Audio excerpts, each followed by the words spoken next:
gudoomiyaha garabka haweenka xisbiga kulmiye ee gobolka Gabiley iyo gudoomiye ku-xigeenkii hore ee Allay Baday ayaa fikrado isku mid ah ku qaabilay shirka ay Heritage oo qabatay qaar ka mid ah aqoonyahanka iyo waxgaradka iyo mas'uuliyiinta dawladaha kala duwan ee shanta Soomaaliyeed kan oo ay qaban qaabadiisa lahayd dawladda Jabuuti iyo Heritage ayaa ujeedadiisu ahayd sida ay fikir isku mid ah ay ku wajihi lahaayeen isbedelada siyaasadeed ee sida mowjada uga soo burqanaya ra'iisul wasaaraha cusub ee Itoobiya iyo saameynta uu ku yeeshay dawladaha Soomaalida ee marka horeba afka iskula jiray shantan Soomaaliyeed ayaa kala ah NFD dawlad deegaanka Soomaalida Itoobiya Jabuuti iyo labada dawladood ee Soomaaliya iyo Somaliland oo iyaga xurguf siyaasadeed oo si weyn looga og yahay caalamka ay dhex taalo sidoo kale waxa ay ka hadleen heshiiska ay saddex xisbi qaran ay ku gaadheen qasriga madaxtooyada dhawaan iyagoo ka hadlaya ayaa waxa hadaladoodii kamid ahaa wada hadaladii iyo heshiiskii dhex maray saddex xisbi qaran oo uu gobasho u fudiyay madaxweynaha jamhuuriyadda Soomaaliland Mujaahid Muuse Biixi Cabdi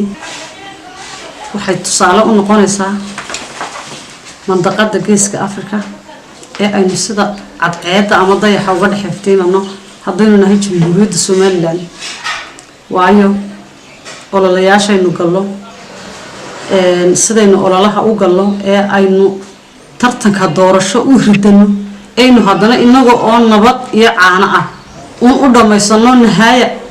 nihaya kii soo baxa madaxweynuhu ku guuleysta kursiga looga afka xusbiga kulmiye ama garabka haweenka heer gobol Gabiley aad iyo aad baan u soo dhaweynayaa wada hadallada insha Allah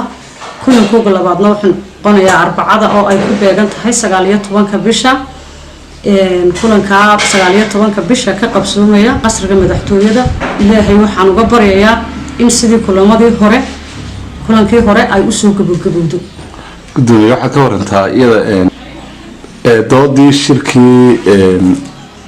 isbedelada geeska Afrika iyo Jabuuti lagu qabtay doodiisa xalay soo dhamaatay doodii Somaliland iyo Soomaaliya ku dhaxmaray bal hawlahaasi ka waran hawlahaasi wallahi aad baan ula socday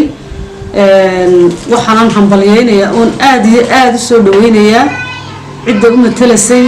Somaliland oo ahayd Marwo Sucaad oo aadan ugu farxay saddexda xisbi qaran iyo madaxweynaha jamhuuriyadda Somaliland kulanka ay ku yeesheen qasriga madaxtooyada waxa leeyahay hambalyo waayo Somaliland halkan waxay ku soo gaadhay wada tashi isu tanaasul iyo hadda wixii soo kordhay oo ay ka wada hadlaan aad iyo aad ayaan u hambalyeynaya madaxweynaha qaranka Somaliland gobasha uu fidiyay saddexda xisbi qaran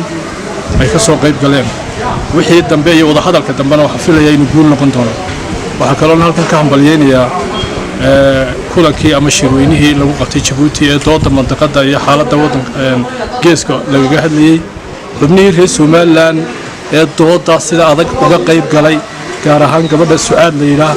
aad iyo aad ayaan u hambalyeynaya waxa leeyahay halkii reer Somaliland laga eegay waa ka soo baxdeen